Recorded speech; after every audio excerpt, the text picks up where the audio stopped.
ওকে, তাহলে এখন শুরু করে দিই নাকি? ঠিক আছে, আপু শুরু করি। আচ্ছা, আমার চোথা বের করি। হ্যাঁ, যাতে যেটা ভুলে যাব সেটা যেন মনে থাকে। আচ্ছা, sorry, I should have had that ready. এই যে পাওয়া গেছে। আচ্ছা, আসসালামু আলাইকুম রহমতুল্লাহ ওয়া বারাকাতুহু। This meeting is being recorded. সবাইকে সালাম। আজকে আমরা ফাতিমা রাদিয়াল্লাহু আনহার কথা বলবো আজকে।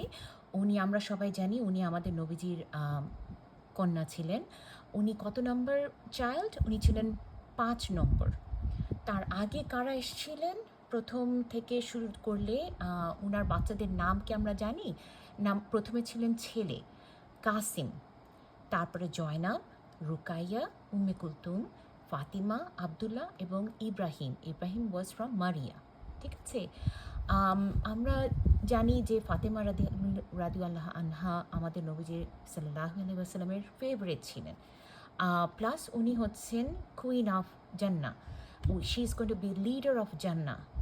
নট আমরা জানি দ্য আদার লিডার্স যারা আছে চারজনকে বলা হয়েছে আসিয়া ফেরাউনের ওয়াইফ, তারপর হচ্ছে মরিয়ম ঈসা আলাইহিস সালামের মা, খাদিজা রাদিয়াল্লাহু আনহা আমাদের প্রফেটের বউ এবং ফাতিমা।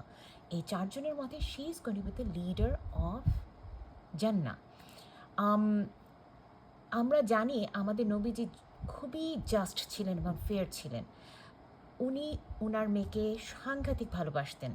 উনি বলতো ওনার ফ্যামিলির মধ্যে সবচেয়ে বেশি কাকে ভালোবাসতেন? যখন লোকজন এসে তাকে জিজ্ঞেস করেছিল তখন উনি বলছেন ফাতিমা। একবার এরকম হলো ফাতিমা আর আলী রাদিয়াল্লাহু আনহু, আমরা জানি ওরা একসাথে বিয়ে হয়েছিল, রাইট? ওরা এসে নবীজিকে বলছে কে আমাদের মধ্যে আপনার ফেভারিট? তখন উনি বলেছিলেন ফাতিমা রাদিয়াল্লাহু আনহা হচ্ছে ওনার বিলাভেড, বাট উনি কাউকে তো ডিসস্যাটিসফাইড করতেন না। উনি সবসময় খুবই ব্যালেন্স ছিলেন, খুবই জাজড, ফেয়ার ছিলেন। উনি বলেছিলেন আলী রাদিয়াল্লাহু আনহু হচ্ছেন ওনার প্রেশাস অ্যান্ড অনার্ড। সো যদিও তার মেয়ে হচ্ছে তার beloved, but he is with honour with him. এরকমও হয়েছে যে একবার মদিনাতে এক রিচ ওয়ামেন সে চুরি করেছিল। চুরি করার পর যারা, উনি যেহেতু বেশ বড়লোক ছিল, মদিনার এলিটরা বলেছিলেন যে ওকে মাফ করে দেওয়া হোক, যেহেতু she comes from a rich entitlement. আমাদের নবীজি বলেছিলেন না, আমার মেয়েও যদি চুরি করতো আমি একই জাজমেন্ট ওর বিরুদ্ধেও করতাম। এখন কেন আমাদের এই ফাতিমা রাদিয়াল্লাহু আনহা কেন is the best leader of জান্নাহ? এটা নিয়ে আমাদের অনেকেরই প্রশ্ন আসে, তাই না? মনে রাখতে হবে ফাতিমা রাদিয়াল্লাহু আনহু কখন জন্ম নিয়েছিল। উনি প্রবাবলি অ্যারাউন্ড 610-এর সময় উনি জন্মগ্রহণ করেছিলেন। এই সময়টাতে আমাদের খাদিজা রাদিয়াল্লাহু আনহা উনি হীরা পর্বতে উঠানামা করতেন। মনে আছে আমাদের প্রথম নবীয়তের শুরুর দিকে উনি যখন হীরা পর্বতে ছিলেন, আমাদের খাদিজা রাদিয়াল্লাহু আনহু most likely was pregnant with Fatima. এবং সে এই যে পর্বতে উঠতেন নামতেন, এটা কিন্তু খুবই কষ্টের একটা কাজ। এবং ওনার তখন 5টা অলরেডি বাচ্চা হতে যাচ্ছে, রাইট? এবং প্রেগনেন্ট অবস্থায় যদি এই কাজ করে থাকেন, সাংঘাতিক। উনি উঠছেন নামছেন এবং ওই সময় তার পেটে ছিলেন এবং তার পরপরই কোরআন নাজিল হওয়া শুরু হয়েছে, রাইট? যার জন্য বলা হয় যে ফাতিমা ইসলামিক পরিবেশে বড় হয়েছে। She came into the world when Islam and Nabiyyut was already there. তার আগের ভাই বোনরা তারা কখনো কিন্তু কোনো কষ্টের মধ্যে দিয়ে যায়নি। যখন আমাদের নবুয়তের আগ পর্যন্ত আমাদের নবীজিকে কিন্তু সবাই, যেহেতু উনি খাদিজা রাদিয়াল্লাহু আনহার হাজব্যান্ড ছিলেন, তাদের তখন অনেক পয়সাপাতি ছিল, তখন ওই সময়টা বাকি চারজন কিন্তু অনেক ভালোভাবে বড় হয়েছে। কিন্তু যখন ফাতিমা এসছে এই পৃথিবীতে তখন কিন্তু ওনার সেই একই পজিশন ছিল না। তখন অলরেডি ডে অফ টর্চার শুরু হয়ে গেছে।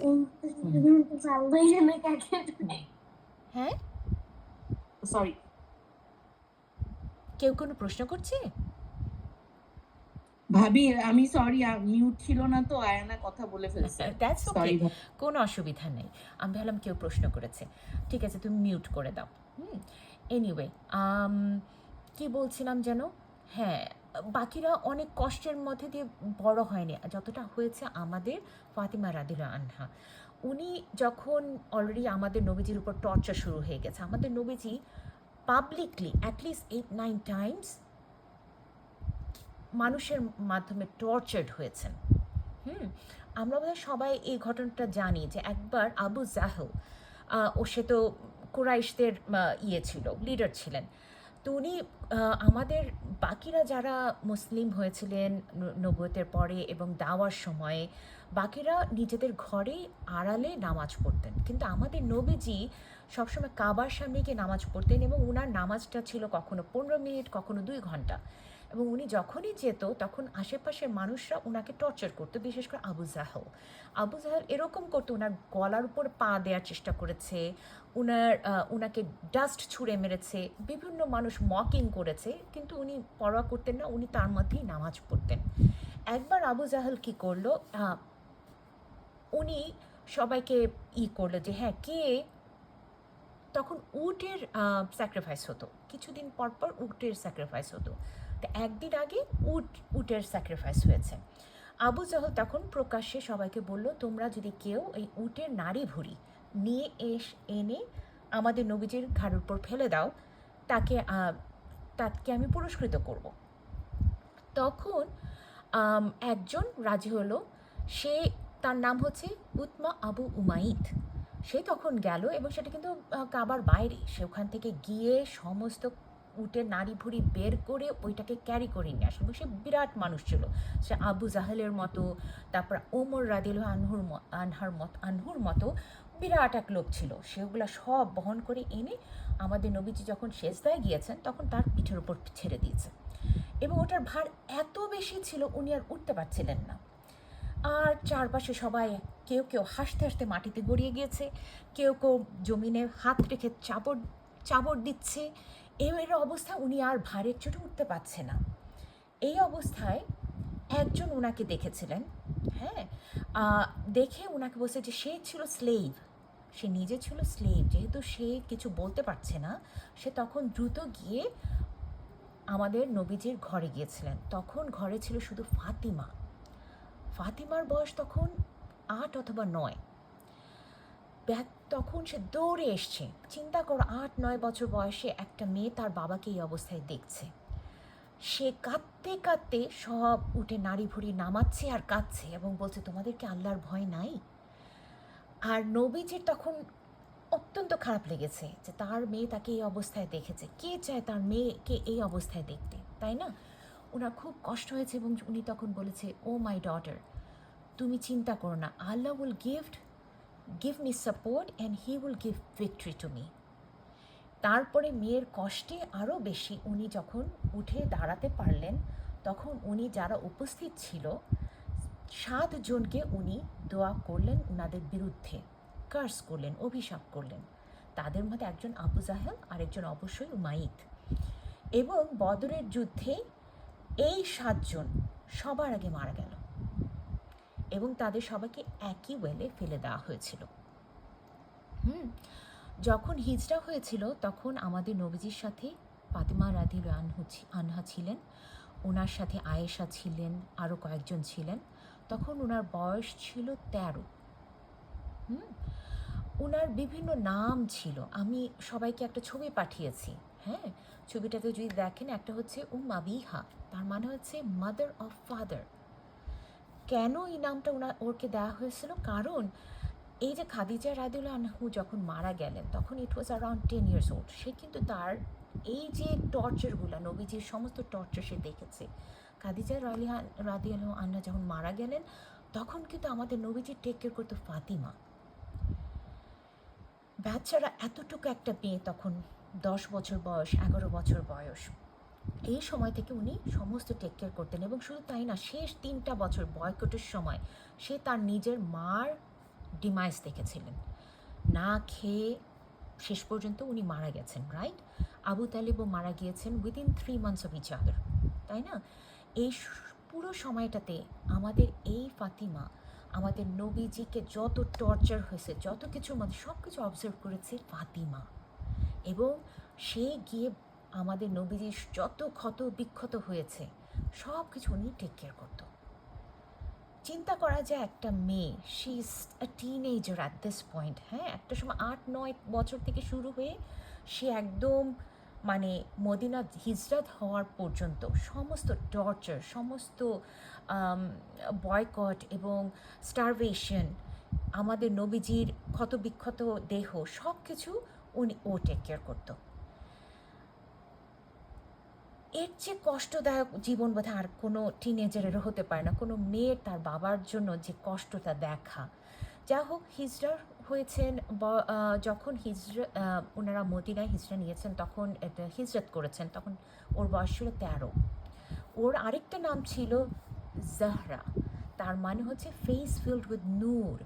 তার চেহারা আমাদের নবীজির যেরকম চেহারা ছিল নুরানি, একদম আলো বের হতো, ঠিক তেমনি ওর চেহারাতেও একই ছিল। আমাদের ফাতেমা আয়েশা বলে রাদিয়াল্লাহু আনহা গল্পে বলেছেন যে ফাতিমা দেখতে একেবারেই তার বাবার মতো ছিল। সে উঠতে বসতে, কথাবার্তায়, নামাজ পড়ায়, হাঁটায়, সব কিছুতে মনে হতো সে যেন বাবা।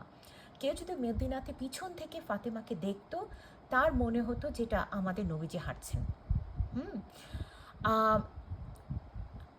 আমাদের নবীজিও তার মেয়ের প্রতি একটা সাংঘাতিক ভালোবাসা ছিল। সাংঘাতিক ভালোবাসা ছিল। আমি অলরেডি সব বাচ্চাদের নাম বলেছি।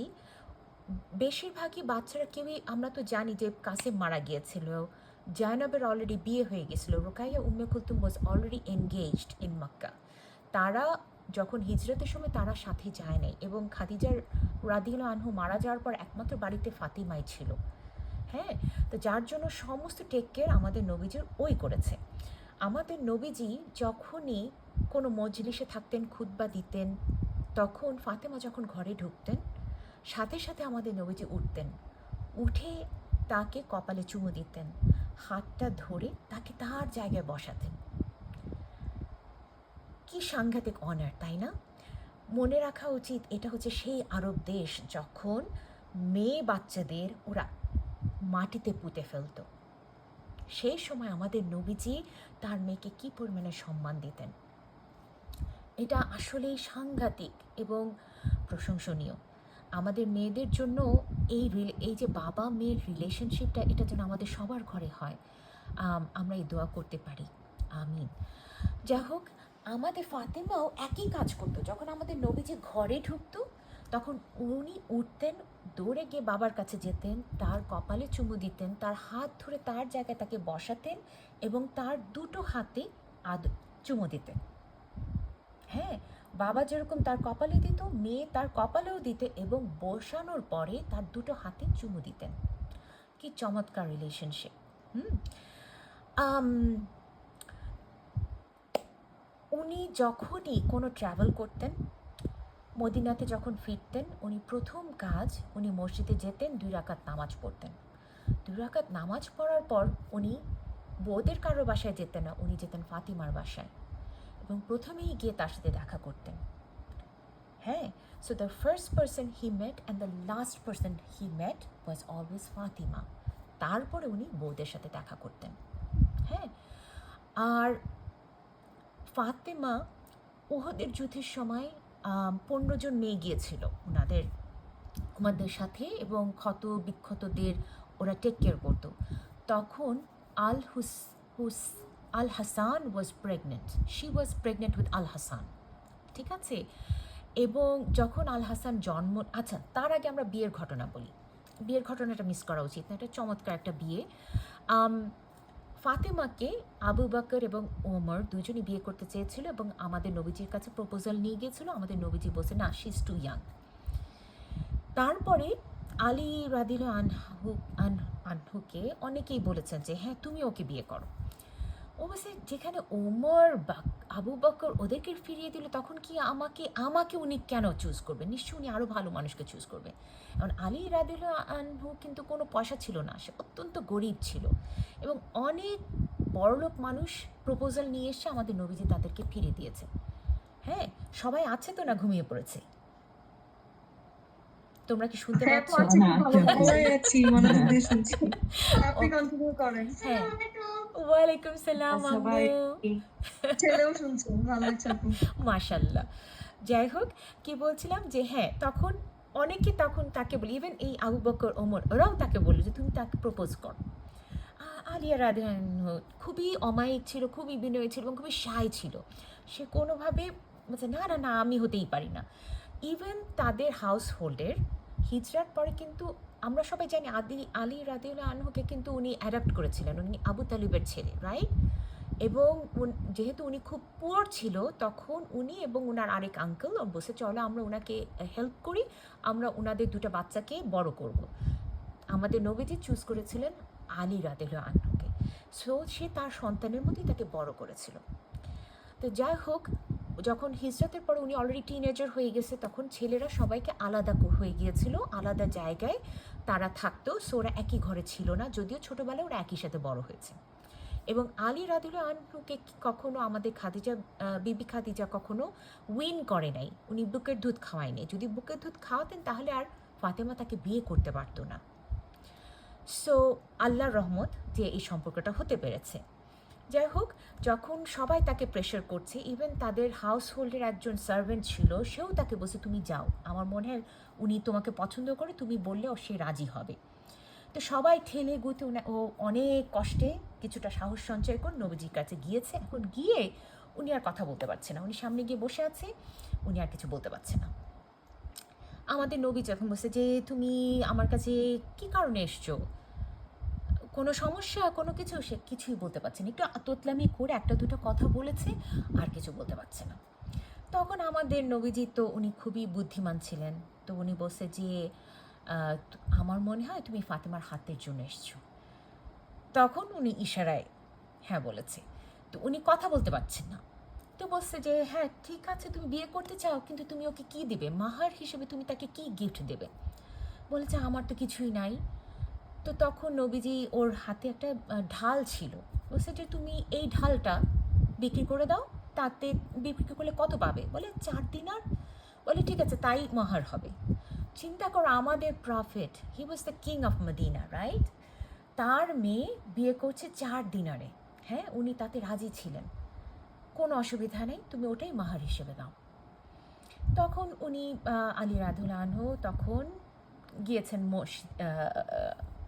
বাজারে গিয়েছে। তখন উতমান রাদিয়াল্লাহু আনহুর সাথে তার দেখা। ও হচ্ছে রুকাইয়ার জামাই, তখন সে জীবিত ছিল, সে রুকাইয়ার জামাই, সে তার সান ইন ল হবে, 2 দিন পরে সে ব্রাদার ইন ল হবে। তো তখন বলছে কী ব্যাপার? বলে যে আমি এটা বিক্রি করতে এসেছি। বলে ঠিক আছে, তুমি বিক্রি করতে এসছো, ঠিক আছে, এটা কত চাও? বলে তুমি কত দিতে চাও? এখন উনি জানতেন যে এটা বিয়ের হবে, মাহারের দাম হবে। সো উনি বলছে 400 দিনার দেবো। তো 400 দিনার দিয়ে সুন্দর ওটা বিক্রি হয়ে গেল, এবং বিক্রি হওয়ার সাথে সাথে উনি আবার এটা ওনার হাতে দিয়ে বলল, আলীর হাতে দিয়ে বলল যে এটাই তোমার বিয়ের উপহার। তো আলী রাদিয়াল্লাহু আনহু যেখানে 4 দিনার এক্সপেক্ট করছিল, সেখানে 400 দিনার পেয়েছে, এবং সেটা গিফট ফেরতও পেয়েছে। ঠিক আছে, তারপরে উনি ফেরত এসছে, তারপর নবীজির কাছে গিয়েছিলেন যে হ্যাঁ আমার কাছে এই আছে, আর এর মাঝে উনি বাসায় যা কিছু আছে সব কিছু বিক্রি করে আরও 80 দিনার জোগাড় করেছে। সো তার হাতে ছিল 480 টাকা, 480 দিনার। তো উনি নবীজির কাছে ফেরত এসছেন। নবীজি বলছে ঠিক আছে, তুমি এক কাজ করো, ওই 80 দিনার দিয়ে তুমি বাসার ফার্নিচার কিনো, আর বাকি টাকা দিয়ে তুমি মাহার হিসেবে করো। তো তখন মাহার ঠিক করা হলো। তখন আলী রাদিয়াল্লাহু আনহু জিজ্ঞেস করলেন যে আচ্ছা আমি তাহলে কি করবে এই টাকাটা দিয়ে? তখন উনি বললেন এক কাজ করো, তুমি 2/3 দিয়ে পারফিউম কেনো, আর বাকিটা দিয়ে তুমি যে ঘরের ফার্নিচার এগুলো ঠিকঠাক করো, তুমি বাকি কাজ করো। তারপরে উনি সেই টাকাটা নিয়ে তখন আবু বকর রাদিয়াল্লাহু আনহুর সাথে উনি গিয়েছিলেন, গিয়ে উনি বোধহয় খাট কিনেছিলেন, দ্যাটস অ্যাবাউট ইট। আর কোনো কিছু তেমন কিছু উনার এই টাকা দিয়ে আর কিছু করার ছিল না। হ্যাঁ, তো এই সময় বাকিরা সবাই হেল্প করলো বিয়ে ঠিক করতে। আম, আয়েশা রাদিয়াল্লাহু আনহু এবং সালাইমা তার ঘর ঠিক করলো। তো ঘরটা কিভাবে ঠিক করলো? কাদা নিল, সেটাকে ক্লিন টিন করে সেটাকে দিয়ে একটা পিলো বানানোর চেষ্টা করলো এবং দুটো পিলো বানানোর পর সেটা একটা কাপড় দিয়ে ঢেকে দিল। এটা হলো ওদের বালিশ। আর আমাদের নবীজি নিজে একটা পশুর স্কিন নিয়ে সেটার ভিতরে কিছু খেজুরের পাতা, উড এগুলো ভরে টরে দিয়ে সেটা দিয়ে বেড বানালেন। এবং ওই খাটটাই ছিল ওদের বিছানা, ওদের কাউচ, এবং সেখান থেকে তারা পশু পাখিকে খাওয়াতো। হ্যাঁ, এবং আর কি করা হলো, একটা বাসার কর্নারে একটা কাঠ লাগানো হলো, সেটাতে কিছু হুক দেওয়া হলো। হুকের মধ্যে তাদের জন্য কিছু কাপড় চোপড় এবং পানি রাখার জিনিস, হ্যাঁ, এইটা দেওয়া হলো। এবং আমাদের নবীজি ওদেরকে একটা ওয়াটার পট দিয়েছিল, ওয়াটার স্কিন দিয়েছিল এবং দুটা স্টোন দিয়েছিল টু গ্রাইন্ড। আমরা হয়তো জানি ওরা ময়দা করতো। হ্যাঁ, আমাদের ফাতিমা রাদিয়াল্লাহু আনহা ময়দা করতো, ওই পিষে পিষে। হ্যাঁ, তো এই ছিল তাদের উপহার, এই ছিল তাদের ঘর। হ্যাঁ, এবং সবাই মিলে একসাথে তারা এই বিয়ের সব কিছু করলো এবং চমৎকার একটা ফেস্টিভিটি। এবং সেই সময় ফেস্টিভিটির খাবার ছিল ডেট, বার্লি অ্যান্ড হেস্ট। হেস্ট হচ্ছে ডেটের পেস্ট, ঠিক আছে? এই হচ্ছে তাদের বিয়ের খাবার। হ্যাঁ, তো কীরকম সিম্পল এবং চমৎকার একটা বিয়ে।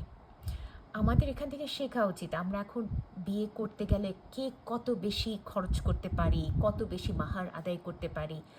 আমাদের এই উদাহরণটা থেকে কিছু শেখা উচিত। যাই হোক, এখান থেকেই তাদের বিবাহিত জীবন শুরু। বিবাহিত জীবনে চমৎকার কিছু স্টোরি আছে, দু একটা শেয়ার করি। আমাদের নবীজি বিবাহিত জীবন শুরু হওয়ার আগ মুহূর্তে, তখন বিয়েটা শেষ হলো যখন, তখন বললো যে আমি তোমাদের ঘরে আসবো, বিফোর এনিথিং আমি তোমাদের ঘরে আসবো বিয়ের পর। তো উনি ঘরে গেলেন এবং দুইজন দুই পাশে বসছেন। তখন আমাদের নবীজি অজু করে দুজনের জন্য দোয়া করলেন। হ্যাঁ, এইভাবে ওদের বিয়েটা শুরু হলো। তো এরকম ছিলেন যে মাঝে মাঝে আমাদের নবীজির তখন বিয়ে হয়ে যাওয়ার পর ওদের বাসাটা প্রথমে একটু দূরে ছিল, তো আমাদের নবীজি ওনাদেরকে খুব মিস করতো। তো নবীজির ওই মসজিদের পুরো অংশটা ছিল হারিফা বলে একজন ওন করতো। এই হারিফা যখনই নবীজি বিয়ে করতেন তখন একটা করে ঘর, একটা করে লোকেশন ওনাকে দান করতেন। এখন যখন বিয়ে হলো তখন তো আমাদের নবীজি তার কাছে কিছু বলতে পারছেন না, সে লজ্জায় লজ্জা করে মুখ ঢেকে থাকতেন। তো একদিন উনি হারিফাকে দেখে বললো যে তুমি কি তোমার মেয়েকে মিস করো? বলে হ্যাঁ।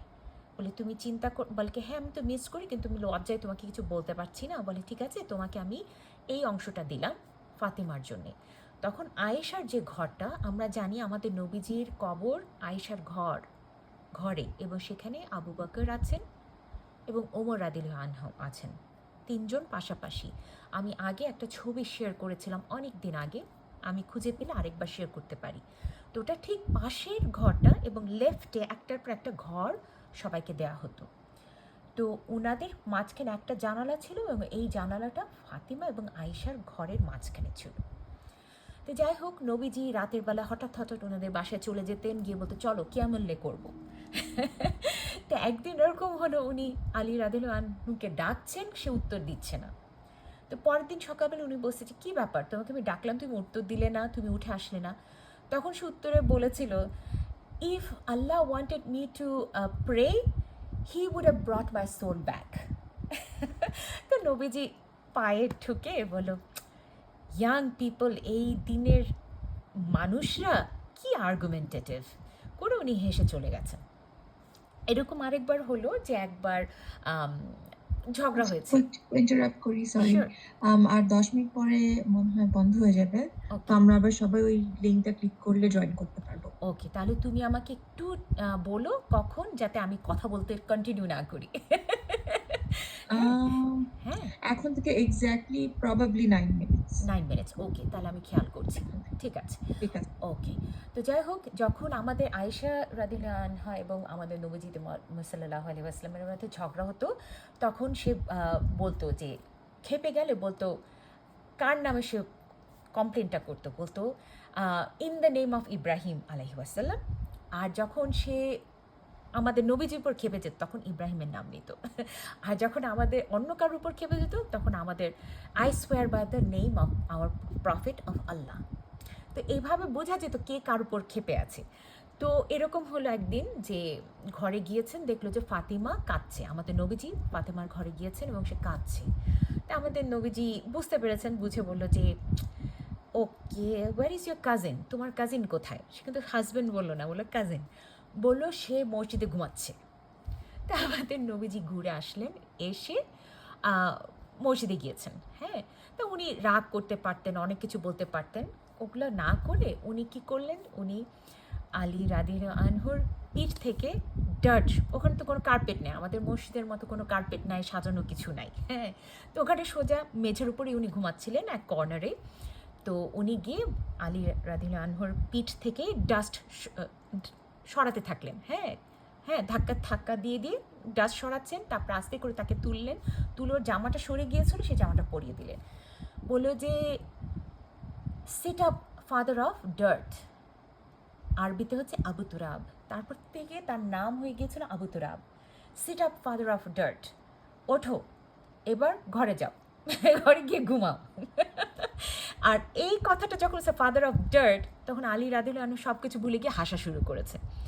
হাসতে হাসতে তখন সে ঠিকই উঠে গিয়ে বউয়ের কাছে ফেরত চলে গিয়েছিল। তো ওনাদের খুব সুন্দর সম্পর্ক ছিল আমাদের নবীজির সাথে, এবং আমাদের নবীজিও সুন্দর ওনাদেরকে গিয়ে রাতের বেলায় তুলে নামাজ পড়াতেন। তো যাই হোক, এরপরে যখন একটা সময় সম্পর্ক ছিল যে একটা সার্ভেন্টের গল্প বলি। সার্ভেন্টের আমরা জানি যে ও একটা সময় ফাতিমা রাদিয়াল্লাহু আনহু যখন ময়দা কোষ পেশতেন, ওনার হাতে ব্লিস্টার পড়ে গিয়েছিল, এবং আমাদের আলী রাদিয়াল্লাহু আনহুর পিঠে ব্যাক পেন হয়েছিল। তখন ঠিক বদর যুদ্ধ হয়েছে এবং আমরা সেখানে জিতেছিলাম এবং কিছু স্লেভ পেয়েছি। তখন আলী রাদিয়াল্লাহু আনহু যখন ফাতিমার হাত দেখেছে, ওনার খুব খারাপ লেগেছে, বলছে তুমি যাও, তুমি বাবার কাছে গিয়ে বলো যে আমাকে একটা সার্ভেন্ট দিতে। তখন ফাতিমা বলছে না, আমি কিভাবে বলবো, আমি লজ্জায় বলতে পারবো না। তো তখন বলছে যে উনি তো খুবই বিচক্ষণ মানুষ, তুমি ওনার সামনে গিয়ে বসো, উনি হয়তো নিজেই বুঝতে পারবে। তো ফাতিমা আমাদের নবীজির ঘরে গিয়েছিলেন সাল্লাল্লাহু আলাইহি ওয়াসাল্লাম, এবং তখন উনি ওনাকে পায়নি, উনি তখন মসজিদে নামাজ পড়ছিলেন। আয়েশা রাদিয়াল্লাহু আনহা ঘরে ছিলেন। তখন উনি জাস্ট গল্প টল্প করে বলছে যে কী হয়েছে, কি কেন এসছো? তো উনি আর কিছু বলে নাই। তারপর বলছে ঠিক আছে। ও যখন চলে গিয়েছে, আমাদের নবীজি যখন এসছেন, তখন আয়েশা রাদিয়াল্লাহু আনহা ওকে বলেছে যে ফাতিমা এসেছিল তোমার সাথে দেখা করতে। তো সাথে সাথে নবীজি ফাতিমার ঘরে চলে গেছেন। তো যাওয়ার পর উনি দুজনের মাঝখানে বসছেন, বসে বলছে কি তুমি আমার বাড়িতে গিয়েছিলে, কিসের জন্যে? তো উনি প্রথমে বলতে পারছে না। তো তারপরে শেষ বললো যে কোনো রকম বলেছে যে হ্যাঁ, তুমি কি আমাদেরকে কোনো একটা খাদেম দিতে পারবে? তো তখন উনি বলেছেন আমি যে কিছু স্লেভ পেয়েছি, এটা তোমাকে কে বললো? এখন সে তো আলীকে তো এক্সপোজ করতে চায় না, খুব ভালো বউ, সে আর সেটা বলেনি। তো বলেছে যে হ্যাঁ, আমি শুনেছি যে যুদ্ধে তুমি কিছু স্লেভ পেয়েছো, আমি ভাবছিলাম যে তুমি কি কাউকে দিতে পারবে যে আমাদেরকে হেল্প করতে পারবে। তখন নবীজি বলল আচ্ছা, আমি তোমাদেরকে স্লেভ দিতে পারি না, কারণ it will not be fair to the people of Suffa. সুকফারা কারা? কিছু হোমলেস পিপল মসজিদের পিছনে থাকতো। হ্যাঁ, এবং it will not be fair to the orphans from the war of Badr. Badr যুদ্ধে যে অরফেন হয়েছে তাদের টেক কেয়ার করা এবং এই হোমলেস পিপলদের টেক কেয়ার দায়িত্ব উনার। সেটা বলতে ওদের জন্য এটা ফেয়ার হবে না। তার চেয়ে বরং আমি তোমাকে এমন একটা জিনিস শেখাতে পারি যেটা আরও বেটার, তোমাদেরকে এমন একটা জিনিস দিই যেটা আরও বেটার। তো ওনারা ভাবছে হ্যাঁ, হয়তো একটা সার্ভেন্ট না, আরও কয়েকটা সার্ভেন্ট হয়তো দিবে। তখন উনি বললেন তোমরা ঘুমানোর আগে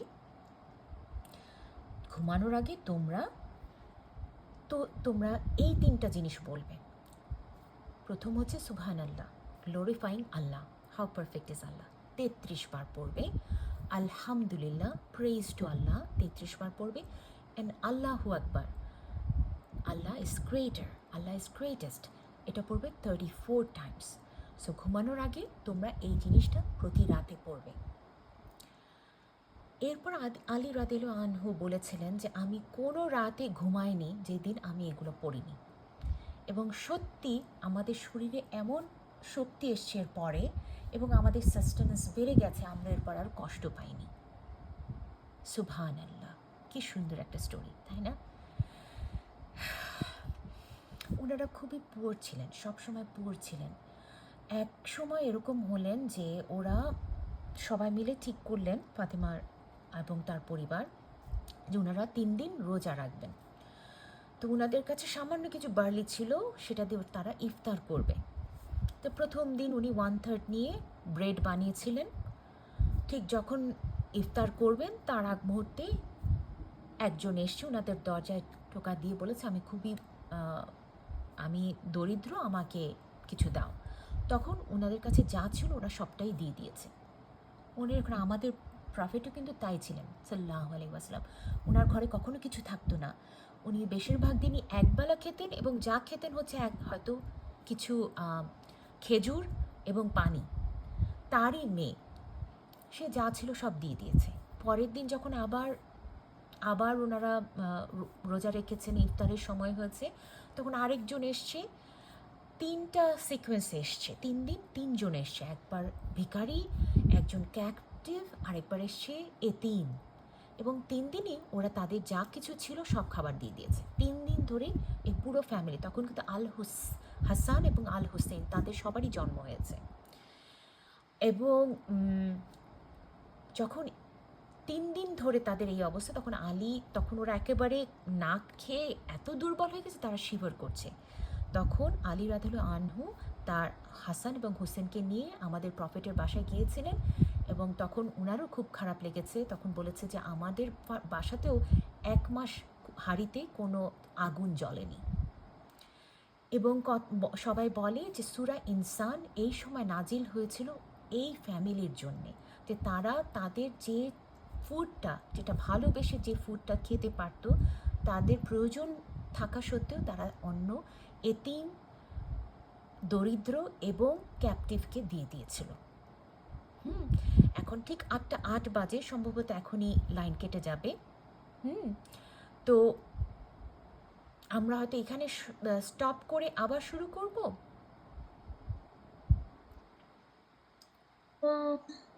নাকি আমরা ওয়েট করবো আরেকবার কানেকশন হওয়ার পরে? আমার মনে হয় আমরা এখন রেকর্ডিংটা বন্ধ করতে পারি, তারপর এনি টাইম বন্ধ হয়ে যাবে হ্যাঁ, মিটিংটা, তারপর আবার আমরা কানেক্ট করলাম। ওকে, ঠিক আছে। হ্যাঁ, আচ্ছা, কারণ 8:08 বাজে, যে কোনো মুহূর্তে কেটে যাবে। কারো কোনো প্রশ্ন আছে? তো আপু ওই যে আচ্ছা আমি রেকর্ডিংটা বন্ধ। The recording has stopped. So ওই যে রাতের বেলার ওই আচ্ছা,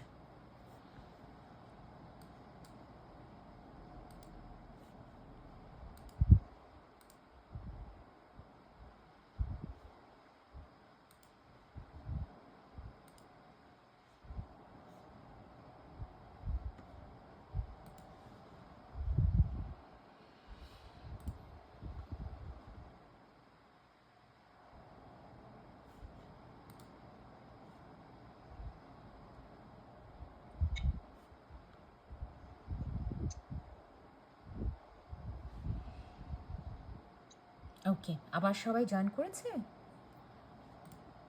6 জন এসছে এখন। আমরা আরেকটু ওয়েট করি না? হ্যাঁ মা, তুমি কি ফাতিমার পর আলী রাদিয়াল্লাহু আনহু। ফাতিমা আলী রানহা হচ্ছে স্টোরি বলতেছো? হ্যাঁ মা, পুরা স্টোরি? হ্যাঁ পুরো স্টোরি, ওর মৃত্যু পর্যন্ত বলবো মা। ও আচ্ছা, যেটা জিজ্ঞেস করতেছিলাম আপু, সুবহানাল্লাহ, আলহামদুলিল্লাহ, আল্লাহু আকবার, এই 3টা 33 বার বলতে হবে। আল্লাহু আকবার 34 বার, 100 হবে টোটাল, রাইট? 34 বার। আচ্ছা, এটাই আমাদের প্রফেসর হাসান শিখিয়ে দিয়েছিলেন। হ্যাঁ, তো সুবহানাল্লাহ 33, আলহামদুলিল্লাহ 33 এবং আল্লাহু আকবার 34, টোটাল আচ্ছা 100। ঠিক আছে। আচ্ছা আরও একটা জিনিস কি জানি বলতে নিয়ে ভুলে গেলাম। আচ্ছা আচ্ছা, আরেকটা জিনিস, আমি হাফসা ইউনুসেরটাও আমি শুনেছি, তো কয়েকজনেরটাও শুনেছি, ইয়াসির কাদি, ওমর সালাইমান, হাফসা, বেশ কয়েকজন, ইভেন বিলাল। তো আমাদের উনি বলেছেন যে উনি শুধু তাই না, শুধু এই 100 না, উনি 10 বার পড়তে বলেছেন আফটার এভরি নামাজ। তো আমার মনে হয় that's also something we should practice. আমরা যেহেতু আমরা সবাই নিশ্চয়ই পড়ি, আমরা নামাজের পরে সবাই আয়াতুল কুরসি পড়ি, রাইট? আমরা ওসো ইস্তেগফারটা করি, আস্তাগফিরুল্লাহ, আমরা আয়াতুল কুরসি এবং সাথে না হয় 10 বার এটাও পড়ে ফেলবো। এটা কিন্তু সময় লাগে না। 10 বার আয়াতুল কুরসি। নো, আয়াতুল কুরসি একবারই। হ্যাঁ, আমরা 10 বার এইটা পড়ব, সুবহানাল্লাহ, আলহামদুলিল্লাহ, আল্লাহু আকবার। আমাদের হাফসা ইউনুস বলেছেন যে উনি 10 বার প্রতি নামাজের পরেও পড়তে বলেছেন। বাকিরা আচ্ছা সবাই বলেছে শুধু রাতের কথা। ঠিক আছে। তো উনি হাফসা ইউনুসকে তো অবশ্যই আমি খুবই শ্রদ্ধা করি, উনি যদি বলে থাকেন ইটস ট্রু। হ্যাঁ, আচ্ছা 11 জন চলে এসছে, so I guess we should proceed. হ্যাঁ, তো ওকে, তো যাই হোক আমরা This meeting is being recorded. ওকে, এখন আমরা আফটার কনকোয়েস্ট অফ মক্কা, হ্যাঁ, আমাদের মক্কার কনকোয়েস্ট হওয়ার পর আমরা মনে আছে এক একটা যুদ্ধের পরে যখন আরব দেশে কি হতো, ওরা এক গোত্রের সাথে আরেক গোত্র মিলিয়ে পাওয়ারফুল করার জন্য মিলিয়ে বিয়ে দিত। ঠিক আছে। তখন একটা প্রপোজাল এসছে, এলিটরা সাজেস্ট করেছিল আলী যেন আবু জাহেলের ডটারকে বিয়ে করে। তখন আমাদের ফাতেমার কানে এটা গিয়েছে। তখন সে আমাদের নবীজির কাছে গিয়ে বলেছে, হ্যাঁ তুমি তো বলো তুমি ডটারদের রাগে তুমি রাগান্বিত হও না, এখন যে আলী গিয়ে আবু জাহেলের মেয়েকে বিয়ে করছে। তখন আমাদের নবীজি উঠে গিয়ে বলেছেন, সরি আপু টু ইন্টারাপ্ট, উনি তখন ম্যারিড ছিলেন, রাইট? হ্যাঁ অলরেডি ম্যারিড। আলী রাদিয়াল্লাহু হ্যাঁ, ওকে, হ্যাঁ, হ্যাঁ। সো আলী রাদিয়াল্লাহু সাল্লাম উনি আরেকজন ওয়াইফ নিতে চাচ্ছিলেন এরকম। নট নেসেসারি, এলিটরা সাজেস্ট করেছিল। ওকে এলিটরা চেয়েছিল যে গোত্রগুলোকে এক করার জন্য, পাওয়ারফুল করার জন্য ওরা তখন দুইটা গোত্রকে এক করতে চেয়েছিল। তো ওরা বলেছিল যে বুঝতে হ্যাঁ পেরেছি। প্রফেটের ওখানে আবু জাহেলের মেয়ে, আর যদি আলীর সাথে বিয়ে হয় তাহলে ওরা মোর পাওয়ারফুল হবে, রাইট? সো তখন এটা এলিটরা সাজেস্ট করেছিল, নট নেসেসারি যে আলী ডিড। হ্যাঁ, তো তখন আমাদের ফাতেমার কানে গিয়েছিল, তখন আমাদের নবীজির কাছে গিয়ে উনি বলেছেন। তখন আমাদের নবীজি বলেছে যে আমি হারাম হালাল বলতে চাই না, বাট আমি বলছি যে ঘরে আল্লাহর মেসেঞ্জারের মেয়ে আছে সেই ঘরেই the daughter of prophet of Allah and the daughter of enemy of Allah cannot stay in the same house. It will not be appropriate. তো তারপরে ওদের আর বিয়ে হয়নি, এবং আলী রাদিয়াল্লাহু আনহু আর কাউকে বিয়ে করেনি ফাতেমার জীবিত অবস্থায়। হ্যাঁ, ফাতেমার মৃত্যুর পরে আমাদের ফাতেমাই বলে গিয়েছিল কাকে বিয়ে করতে। সে বলেছে Umama, daughter of her sister. সে জানতো তার বাচ্চারা তো তখন অনেক ছোট, যে তারা তার বাচ্চাদের টেক কেয়ার করবে, সে এটাও তাদেরকে বলে গেছে। ঠিক আছে। সো আমাদের আলী রাদিয়াল্লাহু আনহু কিন্তু একজন পোয়েট ছিল। হ্যাঁ, সেটার একটা মজার ঘটনা। উনি বেশ ফাতেমাকে আনন্দ দেওয়ার জন্য অনেক কিছু লিখতেন। তার মধ্যে একদিন হলো সে দেখেছে মিসওয়াক। সবাই কি জানে মিসওয়াক কি? আমরা বলি দাঁতন, রাইট? এই মিসওয়াকটা সিওয়াকটা আরব ট্রি থেকে আসে, আরব দেশে আরব ট্রি থেকে আসে, এবং মডার্ন ডেতে অ্যামাজনে তোমাকে এটা বলে মরক্কান টুথব্রাশ। ঠিক আছে। তো একদিন আলী রাদিয়াল্লাহু আনহু এসে দেখেছেন যে ফাতেমা রাদিয়াল্লাহু আনহা এরকম সিওয়াক দিয়ে দাঁত মাজতেছেন। তখন উনি পোয়েট্রিতে লিখেছেন যে হাউ ডেয়ার ইউ, সিওয়াক তোমার এত সাহস, কেউ আমার সামনে দাঁড়াতে পারেনি, নো ওয়ান এসকেপড মি।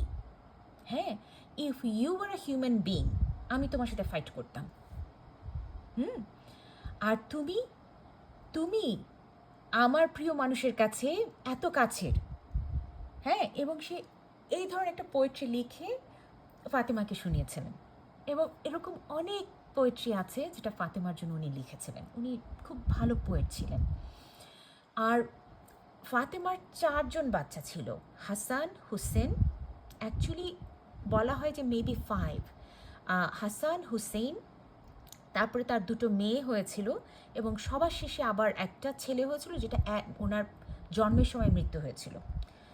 এবং তখন কিন্তু ওই যে যুদ্ধ হয়েছিল, যুদ্ধ হওয়ার পরে প্রথম আলী রাদিয়াল্লাহু আনহু নাম দিতে চেয়েছেন, যেটার আরবি ইংলিশ অর্থ হচ্ছে ওয়ার। এবং আমাদের নবীজি এসে বলছে না না না না না, ওর আমরা এই নাম রাখবো না, আমরা নাম রাখবো হাসান। হাসানের অর্থ হচ্ছে গুডনেস।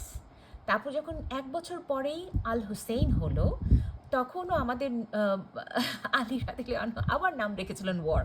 তখন উনি এসে বলছে না না না না, ওর নাম হবে হুসেইন। এ আল হুসেইন হচ্ছে little little Hasan, that means goodness, little goodness. হ্যাঁ, তো ওনাদের 2 জনের নাম রেখেছিল এরকম। এবং আল হাসান যেটা করতো, আমাদের নবীজি যখন নামাজ পড়তেন, খুতবা দিতেন, উনি যদি নামাজে সিজদায় যেতেন, সে লাফ দিয়ে সব নবীজির কাঁধের উপর উঠতেন, উঠে বসে থাকতো। আমাদের নবীজি কিন্তু নামাজ ইন্টারাপ্ট করতো না, যতক্ষণ ও থাকতো এই অবস্থায় থাকতো। অনেকে অবাক হয়ে যেত, কী ব্যাপার, কী ঘটনা, তখন দেখতো ও আচ্ছা এই ঘটনা। আর উনি যদি খুতবা দিতেন আর ওরা 2 জন এসে ওনার উপর ঝাঁপিয়ে পড়তো, উনি ওদের 2 জনকেই কোলের মধ্যে বসিয়ে পুরা খুতবা কমপ্লিট করতেন। হ্যাঁ, একবার এরকমও হলো, ওনার একটা বিরাট জোব্বা ছিল। হ্যাঁ, তো তখন হাসান দৌড়ে এসছে, হুসেইন দৌড়ে এসছে, উনি 2 জনকেই জোব্বার নিচে কাঁধে এরকম করে ধরেছে। হ্যাঁ, গলা জড়িয়ে ধরা। তারপরে একটু পরে দেখলেন ফাতেমা এসছে, তখন উনি ফাতেমাকেও জড়িয়ে ধরেছে। তারপর আলী রাদিয়াল্লাহু আনহু এসছে, উনি তাকেও জড়িয়ে ধরেছে। 4 জনকে এভাবে উনি জড়িয়ে ধরেছেন ওনার এই জুব্বার ভেতরে। ওনাদের সম্পর্কটা ছিল এত সুন্দর। যাই হোক, এনিওয়ে নেক্সট স্টোরিতে যাই। উহুদের সময় তো প্রেগনেন্ট ছিলেন। আমাদের নবীজি যখন মারা গেলেন, সেটা খুব পেইনফুল সময় ছিল আমাদের ফাতেমার জন্য, রাইট? কারণ সে সবসময় আমাদের নবীজিকে টেক কেয়ার করতেন, রাইট? এবং নবীজি যখন এত অসুস্থ হয়ে গিয়েছিলেন, উনি 1 মাস দাঁড়াতে পারতেন না এবং ওনার সাংঘাতিক জ্বর ছিল, এমন জ্বর ছিল যে হাতে ধরা যেত না। আয়েশা রাদিয়াল্লাহু আনহা প্রশ্ন করেছে যে এত জ্বর কেন? তখন বলেছে যেহেতু আমি প্রফিট, আমার পরীক্ষাটা ততই কঠিন। তো উনি প্রায় 1 মাস, এবং যখনই উনি সচেতন হতেন উনি অজ্ঞান হয়ে যেতেন। সচেতন হলেই উনি বলতেন অজুর পানি নিয়ে আসো, আমি নামাজ পড়বো। তারপর যখনই অজুর পানি নিয়ে আসতো, উনি অজু করতে করতেই আবার অচেতন হয়ে যেতেন। ওনার এই অবস্থা হয়ে গিয়েছিল, একটা সময় গিয়ে উনি কথা বলতে পারতেন না।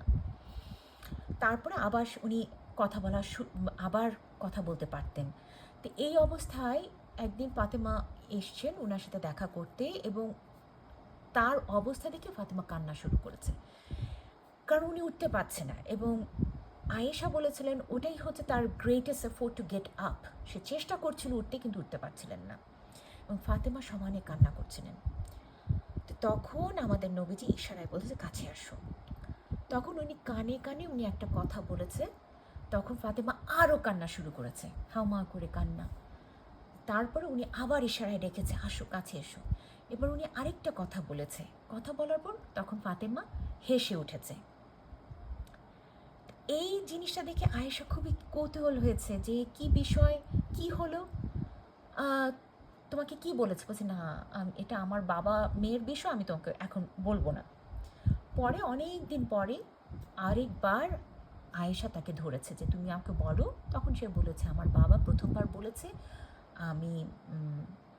আমি এখন শেষ পর্যায়ে, আমি আর বাঁচবো না। তখন শুনে আমি কাঁদছিলাম। তখন সেকেন্ড টাইম বাবা আমাকে ডেকে বলেছে you will be the first of my family who will join me. এবং সত্যিই তাই, উইদিন 6 মান্থ সে মারা গিয়েছিলেন। আমাদের ফাতেমার জন্য এটা তো খুবই কষ্টদায়ক ছিল, রাইট? সে কিন্তু মারা গিয়েছে অ্যাট দ্য এজ অফ 27। হ্যাঁ, উনি খুব ইয়াং অবস্থায় মারা গিয়েছিলেন, এবং উনি তার বাবাকে এই অবস্থায় দেখে যখন মৃত্যুবরণ করতে দেখলেন, তার মনের, অনেকে বলে না যে একজন এল্ডারলি যখন মারা যান, একজন মারা গেলে আরেকজন খুব দ্রুত মারা যায়, ওনাদের অবস্থাটা তাই ছিল। ওনার ভেতরে এমন কষ্ট পেয়েছিলেন, উনি আর বেঁচে থাকতে চাননি। উনি আস্তে আস্তে অসুস্থ হয়ে পড়েন এবং শেষ পর্যন্ত উনি নিজেই একদিন পুরো প্রিপারেশন নেন। উনি নিজে খুব সুন্দর করে গোসল করেন। বলা যায় যে আমি আরেকটা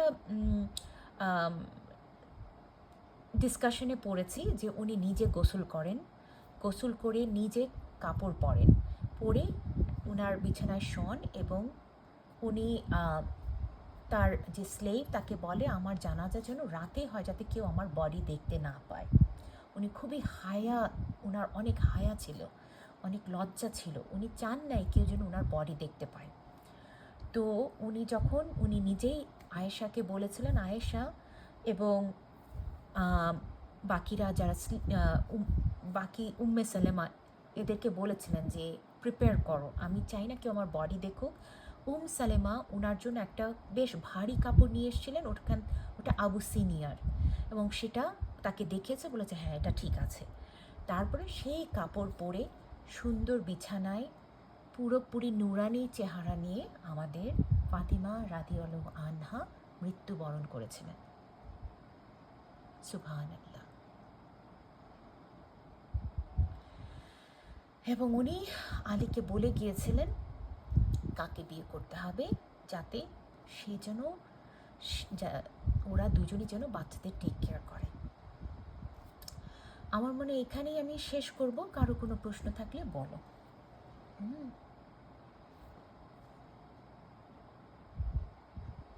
সবাই আছে?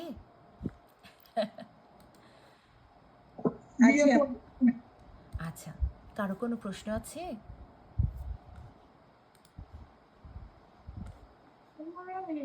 না আপু, প্রশ্ন নাই, মনে হচ্ছিল আরেকটু শুনি।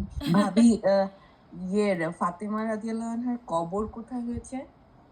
উনি বাকিতেই কবর হয়েছিলেন। মানে বাকি? রাসূল সাল্লাল্লাহু আলাইহি সাল্লামের পাশে? না না না, রসুল সাল্লাল্লাহু আলাইহি ওয়াসাল্লামের কবর হচ্ছে তোমার মসজিদে নবীতে। তুমি যেখানে গ্রিন ডোমটা দেখো, ঠিক গ্রিন ডোমের নিচে ওনার কবর।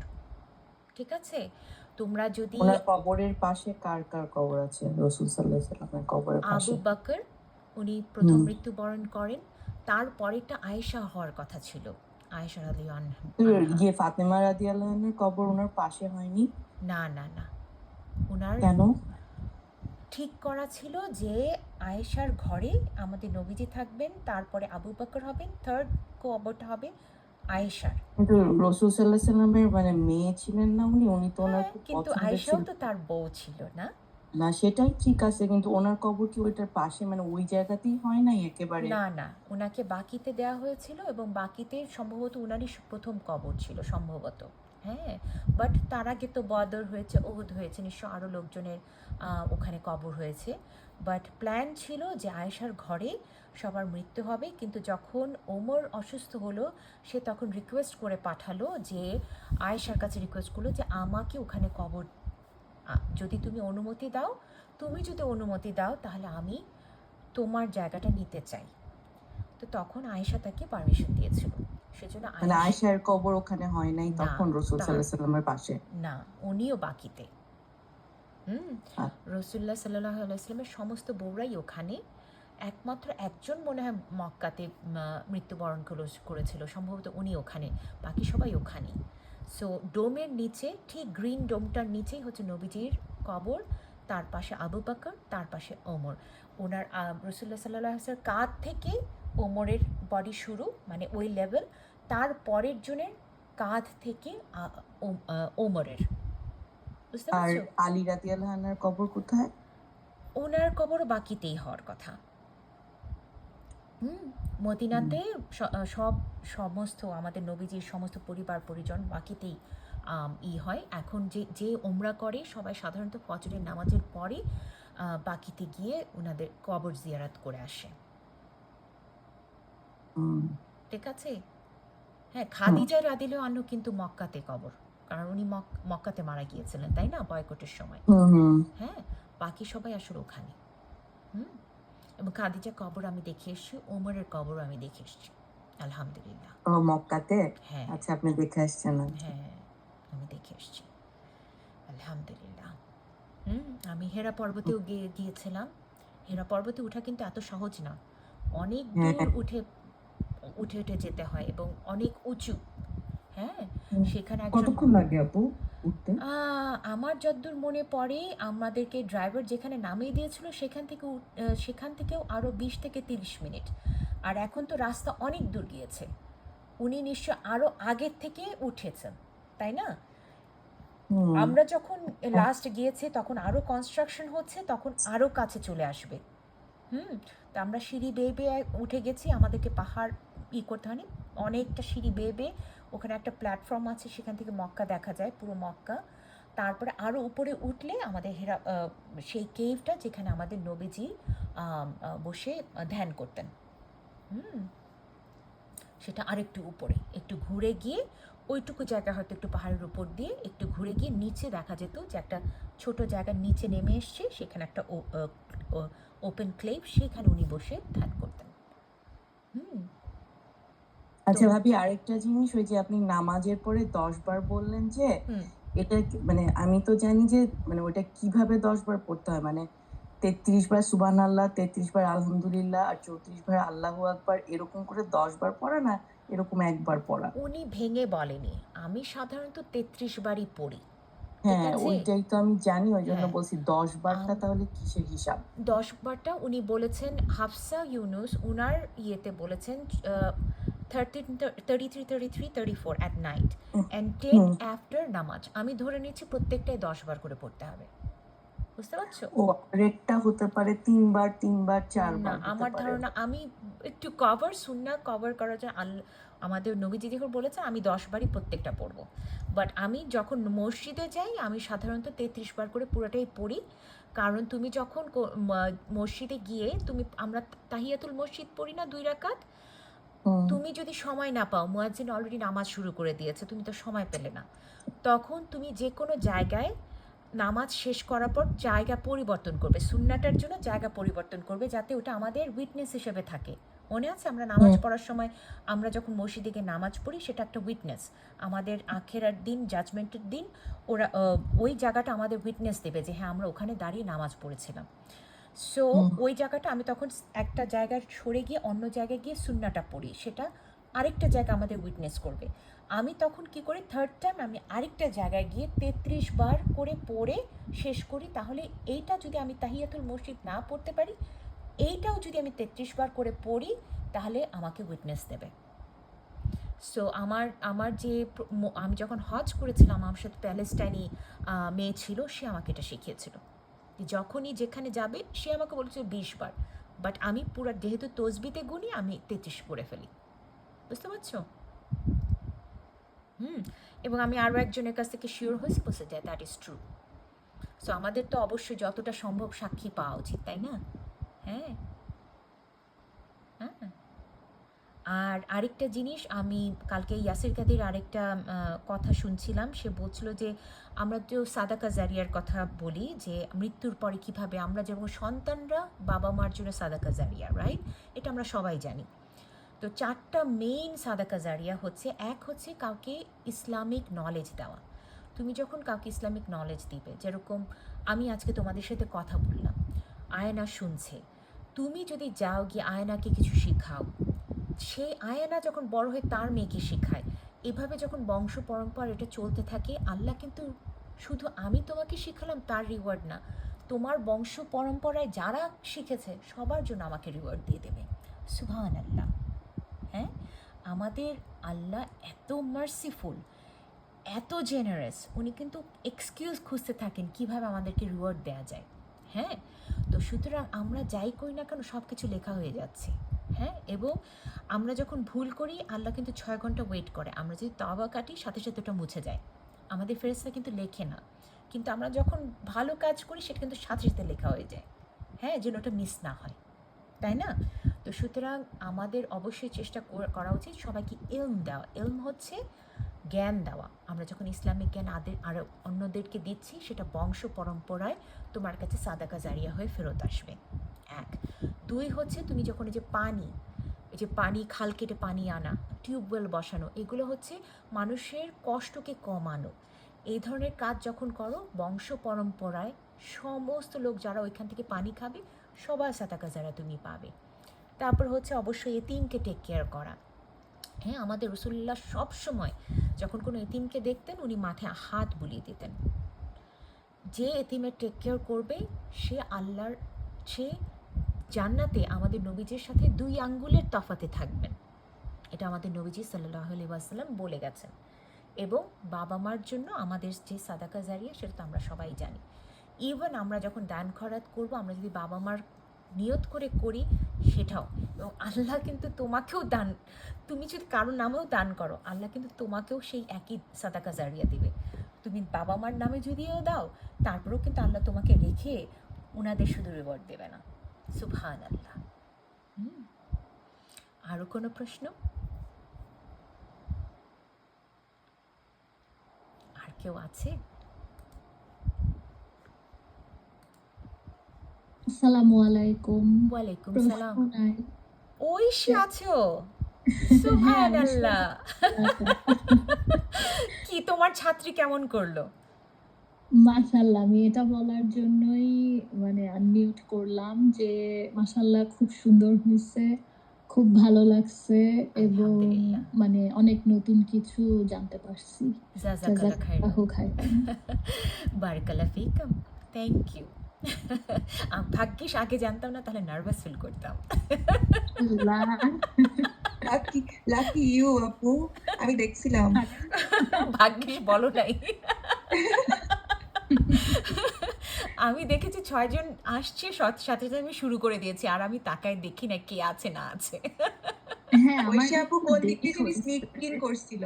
হ্যাঁ, আমার একটু লেট হয়েছিল ঢুকতে, কোনো অসুবিধা কিন্তু নেই। হ্যাঁ, এটা আপনারা কন্টিনিউ করেন। এই সিরিজটা খুবই ভালো, মাদার অফ দ্য বিলিভার্স। হ্যাঁ, এবং মানে নেক্সট যেই মাদারদের কথা, ওইগুলা আসলে সবাই আরো কম জানি আমরা মানে ওনাদের সম্পর্কে।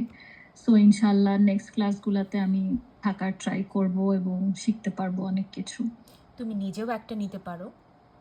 হুম, আচ্ছা, ইনশাআল্লাহ দেখা যাক, আমি তরির সাথে কথা বলবো না। হ্যাঁ, সবাই আমরা কন্টিনিউ করি, কারণ হ্যাঁ। এটা তো আসলে আমাদের শেখা উচিত, specially all the leaders of জান্নাহ। আমাদের তো অবশ্যই তাদের থেকে অনেক কিছু শেখার আছে। হুম, হ্যাঁ, আলহামদুলিল্লাহ। যাই হোক, আমি এটা আমার সেকেন্ড টাইম করলাম, আলহামদুলিল্লাহ আস্তে আস্তে ভয় কমতেছে, হুইচ ইজ গুড। খুবই ভালো হয়েছে আপু, থ্যাংক ইউ আপু। খুবই সুন্দর বলেছেন। আর তুমি তো সবসময় আমাকে ভালো বলো। না সত্যি, না না, সত্যি খুবই Thank সুন্দর you. হয়েছে। আপনি তো ইন জেনারেল অনেক সুন্দর করে কথা বলেন, আর আলহামদুলিল্লাহ। আর আজকে মানে খুব সুন্দর ফ্লোতে বলেছেন। আলহামদুলিল্লাহ। আসলে স্টোরিগুলো এত সুন্দর। হ্যাঁ, আসলে এটা না নিজেই। আপু, আপনি মানে এত আদর আদর করে কথা বলেন, এমনিও শুনতে ইচ্ছা করে যে না আচ্ছা শুনি আপু কি বলে। থ্যাংক ইউ, থ্যাংক ইউ সবাইকে। জাযাকাল্লাহ খাইরান। থ্যাংক ইউ সবাইকে জয়েন করার জন্য। অনেক মানুষ জয়েন করেছে, আলহামদুলিল্লাহ। হ্যাঁ, থ্যাংক ইউ সো আলহামদুলিল্লাহ। মাচ। হ্যাঁ, অনেকেই বলেছে you, আপু। ওরা দাওয়াতে আছে, কাজে আছে, তারা নিশ্চয় রেকর্ডিং থেকে শুনে নেবে ইনশাআল্লাহ। হুম, না, থ্যাংক অনেক ইউ, সুন্দর হয়েছে আপু, থ্যাংক ইউ, অনেক থ্যাংক কিছু ইউ, জানলাম। Thank you, thank you. আর আপনি যে আরেকটা ব্যাপার বলছিলেন না, নামাজের জায়গার কথা, তো হ্যাঁ। অনেকেই হচ্ছে আপনার মানে মুসলিমদের মধ্যে কোনো একটা রুমের জায়গা ফিক্স করে যে এখানে আমি নামাজ পড়বো, আমার জন্য এটা ইজি, আমার সবসময় জায়নামাজ পাতা থাকে। কিন্তু আম্মু আমাকে একই কথা বলছে যে তোমার যখন যেখানে সুবিধা হবে ওখানে নামাজ পড়ে নেবে, নামাজের জন্য কোনো স্পেসিফিক জায়গা রাখবে না, কারণ তোমার ওই জায়গা তোমার জন্য সাক্ষী দিবে। এক্স্যাক্টলি। So- এবং শুধু তাই না, তুমি যখন যেই সিটিতে যাবা চেষ্টা করবো ওখানকার মসজিদে গিয়ে 2 রাকাত নামাজ পড়ে আসতে। হ্যাঁ, এটা যদি করতে পারো খুবই ভালো, কারণ সেও তোমাকে সাক্ষী দেবে যে তুমি অনেক দূর দূরান্তে গিয়েও তুমি নামাজ পড়ে এসছো। আর তোমাদের জন্য আমি একটা কিন্তু মার্কেটের দোয়া দিয়েছিলাম। মার্কেটের দোয়াটা তুমি যে, আমরা কিন্তু মার্কেটে গিয়ে আল্লাহর কথা চিন্তা করি না, রাইট? কিন্তু আমরা যদি মার্কেটে গিয়ে জাস্ট এই 4-5 লাইন পড়ি, আমি ওটা শেয়ার করেছি, তাহলে কিন্তু আল্লাহ 1 মিলিয়ন তোমাকে রিওয়ার্ড দিবে এবং 1 মিলিয়ন সিন মুছে দেবে। সুবহানাল্লাহ, কত ইজি, রাইট? হ্যাঁ, এবং আমরা যখন একটা নামাজ থেকে আরেকটা নামাজে যাই, ইভেন যখন আমরা দাঁড়ানো অবস্থায় সেজদায় যাই, রুকুতে যাই, আমরা যখন এই যে যখনই সেজদায় যাচ্ছি এবং রুকুতে যাচ্ছি, আল্লাহ আমাদের সিনগুলো সব মাফ করে দিচ্ছে। হ্যাঁ, তো Allah wants to reward us and wants to forgive us. হ্যাঁ, এবং উনি ফরগিভ করতে এত পছন্দ করে, উনি বলেছেন মানুষ জাতি যদি ভুল না করতো, মানুষ যদি ক্ষমা করার মতো কোনো কিছু না করতো, তাহলে আমি আরও একটা জাতি বানাতাম, শুধুমাত্র যাতে ওরা ভুল করে শেখে এবং তাদেরকে আমি তখন ক্ষমা করতে পারি। হ্যাঁ, তো আমাদের অবশ্যই চেষ্টা করা উচিত। হ্যাঁ, তো সুতরাং মার্কেটে গিয়ে দোয়াটা যদি তোমরা পারো একটু মনে করে পড়ো, এটা সাংঘাতিক, মানে 1 মিলিয়ন সিন ক্ষমা হয়ে দেওয়া অনেক বড় বিষয়, তাই না? তো এই আর কি। তা আমি তো আচ্ছা, যারা এখানে আছে, আমরা কিন্তু একটা আজান গ্রুপ আছে, সেখানে আমরা আজানে রেসপন্ড করি। যারা আজানে রেসপন্ড করো তার জন্য কিন্তু প্রত্যেকবার র্যাঙ্ক এলিভেশন হয়, এবং আমাদের নবীজি is bound to speak for us on the day of judgment. হ্যাঁ, এবং এরকমও শেখ আহমেদুল্লাহ এটাও বলেছে যে মুয়াজ্জিনের ডাকে ডাক, লাইভ আজান, not the recorded one, live আজানে যদি আমরা আনসার করি, সেই মুয়াজ্জিনের কলে যারা নামাজ পড়বে তাদের সবার সোয়াব আমরা পাবো। শুধু তাই না, আমরা যদি নবীজির একটা হাদিতে আছে যে আমরা একটা পাখির বাসা তৈরি করার মতো টাকা যদি আমরা দান করি একটা মসজিদে, তার জন্য আমরা সেই মসজিদটা বিল্ড করার সোয়াব আমরা পাবো, এবং সেই মসজিদে যারা নামাজ পড়বে তাদের সবার সোয়াব আমরা পাবো। সুবহানাল্লাহ, চিন্তা করতে পারো। আমরা আমার রিয়েল এক্সপিরিয়েন্স আছে, আমার ভাবির মেয়ে হোম ডিপো থেকে 8 টাকা দামের জিনিসপত্র এনে বার্ড নেস্ট বানিয়েছে, এবং 3 জেনারেশন ধরে ওখানে বাচ্চা পয়দা হচ্ছে। আমাদের তার মানে আমরা 10 টাকাও যদি দান করি, it becomes a whole thing. এখন আমরা যদি 10 টাকা দান করি আমাদের নিজেদের নামে, জামাইয়ের নামে, বাবা মার নামে, 40 টাকা ইজি। এটা করা কারোর জন্যই কঠিন না। নিজের জন্য শুধু করতে চাও 10 টাকা দাও, দ্যাটস ফাইন টু।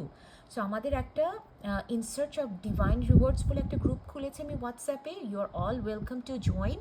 সেখানে আমরা এখন পর্যন্ত 4টা মসজিদে টাকা পাঠিয়েছি। আর ওই যে বললাম অরফেনদের জন্য তোমরা ইউএসএ রিলিফে যেতে পারো, মার্সি উইদাউট লিমিটসে যেতে পারো। Mercy without limits is only $60 per month. তুমি 1 মাসের জন্যও যদি দাও তোমার কতখানি সোয়াব হয়ে যাবে। হ্যাঁ, কারণ আমার মনে হয় না আল্লাহ তোমাকে কাউন্ট করবে তুমি কয় দিনের জন্য দিচ্ছ। তুমি যদি 60 টাকা দিয়ে 1 মাসের জন্য একটা অরফেনকে সাপোর্ট করো, it will be for ever. এবং লাস্ট টাইম আমি দেখেছি 2টা প্যালেস্টাইনি বাচ্চা ওখানে আছে, একটা মেয়ে একটা ছেলে। হ্যাঁ, তো আমি সুতরাং তোমরা চুজ করতে পারো কোন দেশের, সে বাংলাদেশি হতে পারে, সে ইন্ডিয়ার মুসলিম হতে পারে, সে প্যালেস্টাইন, সিরিয়া, এখন সিরিয়ার অনেক মানুষ আছে ওখানে। হ্যাঁ, তো তোমরা এইভাবে করে টিউবওয়েল দিতে পারো, দান করতে পারো। তারপরে এই যে দোয়া দুরুদ মানুষকে শিখানো, তোমরা একটা জিনিস শিখলে আরেকজনকে শিখালে, এগুলো সব কিছু কন্টিনিউয়াস সাদাকা জারিয়া হতে থাকবে। সো আমাদের আজান গ্রুপও আছে, আমাদের in search of divine rewards আছে, এবং যারা মসজিদে অ্যাটাচ হতে চায় আমাদের কালাম সিকার্স বলে একটা গ্রুপ আছে। সেখানে আমরা মসজিদে যারা হালাকা করে তাদের সাথে কন্ট্যাক্ট করার জন্য, যারা মসজিদে অ্যাক্টিভ, সেখানেও তোমরা আসতে পারো, আমার কোনো অসুবিধা নেই। তাহলে তোমরা মসজিদে যা কিছু অ্যাক্টিভিটি হবে সেগুলো তোমরা জানতে পারবে। সবাই কাছে আমন্ত্রণ রইল। তা আমি তাহলে এখানেই শেষ করে দিই, অনেক রাত হয়ে গেছে, সবাই নিশ্চয়ই তার ফ্যামিলির কাছে ফেরত যাবে, তাই না? আর আমি দেখছি শেষ পর্যন্ত সবাই আছে। সুবহানাল্লাহ, thank you so much. Thank you. আল্লাহ হাফেজ। ওকে, আল্লাহ হাফেজ সবাইকে, ভালো থেকো। আসসালামু আলাইকুম ওয়া রাহমাতুল্লাহি ওয়া বারাকাতুহু।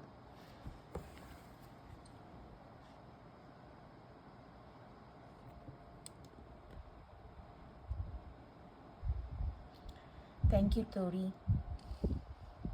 এনিটাইম আপু, খুব সুন্দর ছিল আজকের সেশনটা। ইনশাআল্লাহ তুমি next time, right? The recording has stopped.